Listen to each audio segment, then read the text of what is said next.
Hola, espero que se encuentren bien en estos momentos. Hemos estudiado anteriormente un poco sobre la persona de Dios al contestar la pregunta ¿quién es Dios? Y pues en esos estudios pudimos ver que la Biblia nos enseña que Dios es una persona y es un Dios personal. También podemos ver un poquito sobre los atributos naturales o absolutos de Dios y también los atributos morales perfectos. Finalmente, pudimos aprender un poco sobre la manera en que Dios se revela por medio de su perfecta Trinidad. Y pues aunque solamente es un vistazo corto y pequeño sobre quién es Dios, también nos debe interesar saber un poquito sobre qué hace Dios. Es una pregunta muy importante y es importante saber que Dios está activo en este mundo en el que Él mismo creó. Te invito para que estés atento y pauses el video para leer las porciones bíblicas de manera más despacio mientras leemos algunos de estos pasajes y también para que hagas apuntes para contestar esta pregunta muy importante. Pero antes de todo esto, es importante que pidamos la bendición de Dios por medio de la oración. Les invito a que me acompañen a orar. Oremos. Padre Santo y amoroso que estás en los cielos, en la tierra, en tu lugar. Gracias, Padre, te doy por las muchas bendiciones que nos das, Padre, porque provees de todas nuestras necesidades, Padre, y porque en estos momentos nos permites estudiar tu santa palabra. Te ruego, Padre, que nos guíes, Padre, en el estudio de tu palabra. Ayúdanos a entender estos pasajes claramente, Padre, y ayúdanos a crecer en nuestras convicciones cristianas, Padre, y que sea de mucha edificación este estudio, Padre, y de bendición, Padre. Te ruego, Padre, por el perdón de nuestros pecados y te ruego que quites cualquier distracción que haya en nuestras mentes, en nuestro corazón en estos momentos. Todo esto te lo ruego y te lo pido en el nombre de Cristo Jesús. Amén. Por mucho tiempo la humanidad ha estado interesado en cómo fue el comienzo de todo, cómo fue creado todo y cómo es que el hombre llegó a ser. Y se han formulado muchas ideas sobre todo esto, a lo cual me gustaría darles una ilustración sobre una de esas discusiones. Se cuenta que en una ocasión varios filósofos y científicos se habían reunido para discutir sobre la creación del mundo. Casi llegaban a una conclusión de que Dios no existía y que el mundo se había hecho por sí mismo, cuando ellos notaron que la persona que estaba encargada y dirigiendo la reunión permanecía por largo tiempo en silencio. Después de un tiempo, al observar esto, le preguntaron a este hombre sobre el acuerdo al que estaban llegando. Y pues este hombre, al mostrar un reloj que estaba colgado en la pared y que en ese momento daba la hora, les contestó: mientras más trato de pensar en que este reloj emite sin que lo haya hecho un relojero y está ahí sin que alguien lo haya puesto ahí, menos lo creo. Y ahora te pregunto, ¿qué quiso decir este hombre con eso? ¿Crees tú que algo pueda llegar a ser lo que es por pura casualidad? En cierta manera se podría decir que esas teorías que se enseñan hoy en día en ciencia sobre cómo las cosas vinieron a existir, es casi como que si pusieran las partes de una pluma que está desarmada adentro de una caja vacía y luego se sacudiera esa caja muchas veces y al abrir esa caja estuviera la pluma completamente armada, lo que sería un producto de la casualidad. Y aún más, que se le diera vida a ese objeto. Y esas teorías científicas dejan muchas preguntas en el aire que ni siquiera los mismos científicos pueden contestar. Por ejemplo, ¿de dónde salieron todos esos materiales?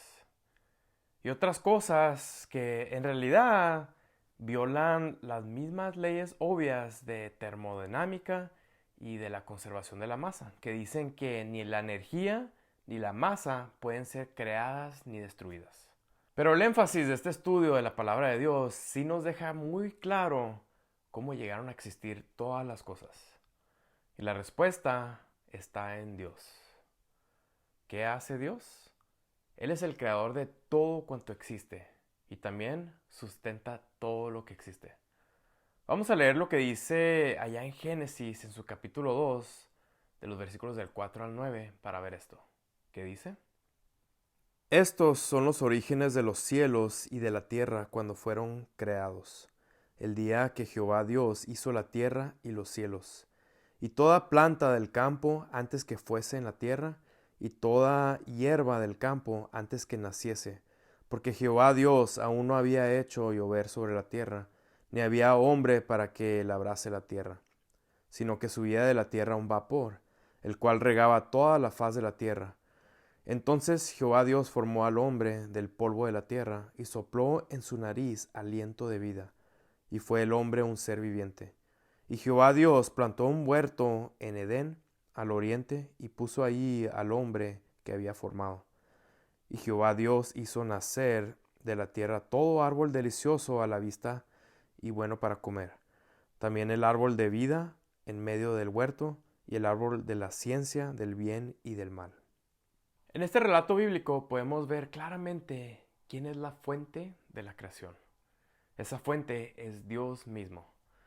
Detrás de todo lo que existe y está en este mundo, desde cada una de tus células humanas perfectamente organizadas, hasta las estrellas que se forman y que vemos allá bien lejos, hay un ser infinitamente inteligente, quien es nuestro Dios todopoderoso.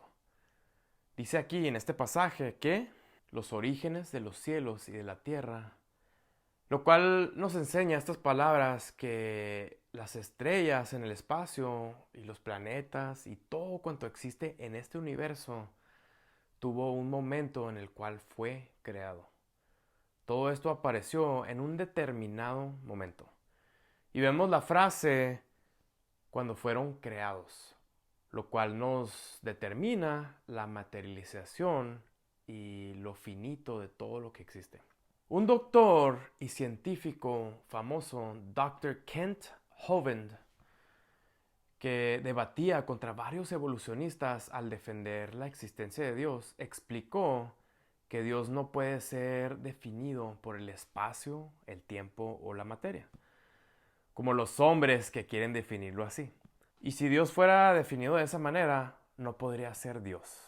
Podemos ver en este pasaje bíblico que existe el espacio del universo y la tierra, según lo que viene en este pasaje. También podemos ver el tiempo, porque todas las cosas fueron creadas en un determinado momento. Y también podemos ver la materia, que son las plantas, los animales, la tierra misma y aún el hombre. Pero Dios, o como el texto original hebreo traduce aquí Jehová Dios como Yahweh Elohim, que significa o aclara la eternidad de Dios, no quiere decir que no está restringido o está encerrado por lo que el hombre cree que existe.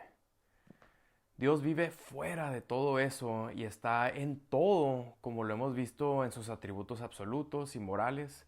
Y Dios no puede ser medido con las expectativas del hombre, porque el Dios todopoderoso que adoramos está sobre todo y sobrepasa todo entendimiento de las cosas.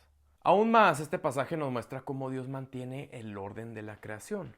Y este pasaje explica el mantenimiento de la vegetación por medio del vapor, que científicamente sabemos que es necesario para el sostenimiento de las plantas. Y después menciona que el hombre fue creado al final. Todos los elementos naturales, cósmicos y terrestres fueron preparados previamente a la existencia del ser humano.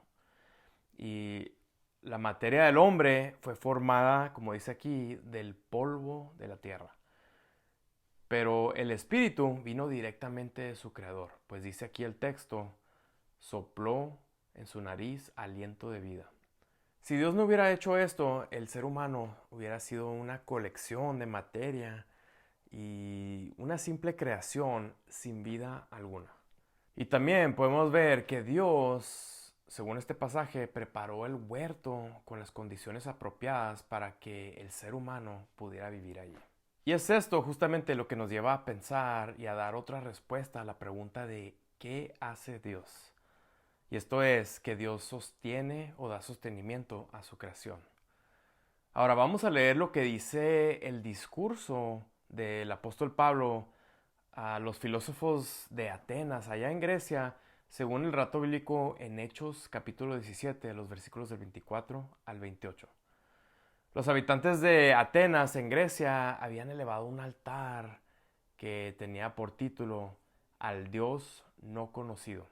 Ellos observaban en un derredor tantas cosas creadas y tantos fenómenos inexplicables que el gran número de dioses que ellos habían inventado no eran suficientes para dar explicación al orden de las cosas en el universo.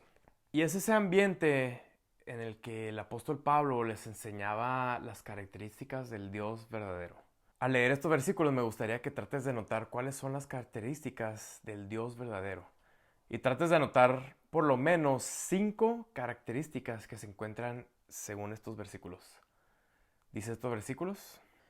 El Dios que hizo el mundo y todas las cosas que en él hay, siendo Señor del cielo y de la tierra, no habita en templos hechos por manos humanas, ni es honrado por manos de hombres, como si necesitase de algo. Pues Él es quien da a todos vida y aliento y todas las cosas. Y de una sangre ha hecho todo el linaje de los hombres, para que habiten sobre toda la faz de la tierra, y les ha prefijado el orden de los tiempos y los límites de su habitación, para que busquen a Dios si en alguna manera, palpando, puedan hallarle, aunque ciertamente no está lejos de cada uno de nosotros, porque en Él vivimos y nos movemos y somos, como algunos de vuestros propios poetas también han dicho, porque linaje suyo somos. Siendo, pues, linaje de Dios, no debemos pensar que la divinidad sea semejante a oro, o plata, o piedra, escultura de arte y de imaginación de hombres. Quizá si pudiste notar las 5 características de Dios, según estos versículos, como hizo el mundo y todas las cosas, según el versículo 24. Da a todos vida y aliento, en el versículo 25. Ha prefijado el orden de los tiempos, según el versículo 26. No está lejos de cada uno, según el versículo 27. Y en Él vivimos y nos movemos y somos, según el versículo 28. El discurso de Pablo que pronunció ante estos filósofos atenienses nos da la oportunidad para meditar sobre el sostenimiento que Dios provee a su creación. El Señor no ha actuado de una manera irresponsable con su creación al haber hecho algo tan complejo, tan delicado y dejándolo a ver cómo resultan las cosas de tal experimento. Claro que no, al contrario, Dios cuida y tiene un cuidado de cada detallito y Él mismo provee de todas las necesidades de sus criaturas. El apóstol Pablo identificó a Dios como el que hizo el mundo y todas las cosas que en él hay. Al contraste de aquellos dioses que tenían de piedra y de madera que adoraban todos esos oyentes. Nuestro Dios es un Dios inmenso y no necesita el favor de hombres ni de nadie. Él es quien da vida, alimento y otras cosas esenciales para la sobrevivencia, como lo podemos ver también en las mismas palabras de nuestro Señor Jesucristo, según lo que dice el Evangelio de Mateo, allá en su capítulo 6, de los versículos de 25 al 34. Para el ser humano y los hombres con una mente finita, se les hace algo increíble y es un misterio cómo llegaron a existir todas las cosas en este mundo. Pero para alguien con una mente infinita, ¿quién es Dios? No hay ningún imposible, sino es algo que solo Él pudo haber creado todo cuanto existe y también puede continuar sosteniendo todo lo que existe. Y pues como dice el escritor de la carta a los hebreos, es algo que solo puede concebirse y adaptarse por medio de la fe, según lo que dice Hebreos capítulo 11, versículo 3, que dice: Por la fe entendemos haber sido constituido el universo por la palabra de Dios, de modo que lo que se ve fue hecho de lo que no se veía. Y tenemos que recordar que la palabra de Dios dice aquí mismo en el versículo 6, pero sin fe es imposible agradar a Dios. Y para agradar a Dios tenemos que tener en cuenta que Dios hizo todo y nos sostiene. La creación es en sí misma un testimonio de la grandeza de Dios. Y la vida humana es un memorial a la sabiduría y el amor del Señor. El cuidado que recibimos debe guiarnos a buscarle y también tenemos la habilidad de tener una relación cercana y comunicarnos con nuestro Creador y Sustentador. ¿Lo crees tú? Espero que así sea y que confíes en su providencia siempre al tener una fe muy, muy grande y busques a Dios y la salvación que Él ofrece por medio de nuestro Señor Jesucristo. Así sea. Me permitiré hacer una oración para terminar. Oremos. Padre Santo y amoroso que estás en los cielos y en la tierra en todo lugar. Gracias, Padre, te doy por estos momentos que nos permitiste estudiar tu santa palabra, Padre. Te ruego, Padre, que nos ayudes, Padre, a llevar estas enseñanzas en nuestro corazón, ponerlas en práctica, Padre, y tener estas convicciones firmes en nuestra vida, Padre, de que tú eres nuestro creador, Padre, y nos sostienes, Padre, y nos provees de todas nuestras necesidades, Padre. Ayúdanos a tener mucha fe, Padre, y sobre todo dar testimonio a las personas que nos rodean, Padre. Te ruego, Padre, que bendigas a cada uno de los que ha escuchado este mensaje, Padre. Nos cuides y nos protejas de todo peligro, de todo mal, Padre. Y te ruego por el perdón de nuestros pecados, Padre. Quédate con nosotros. Todo esto te lo ruego y te lo pido en el nombre de Cristo Jesús. Amén. Dios le bendiga muchísimo. Nos vemos.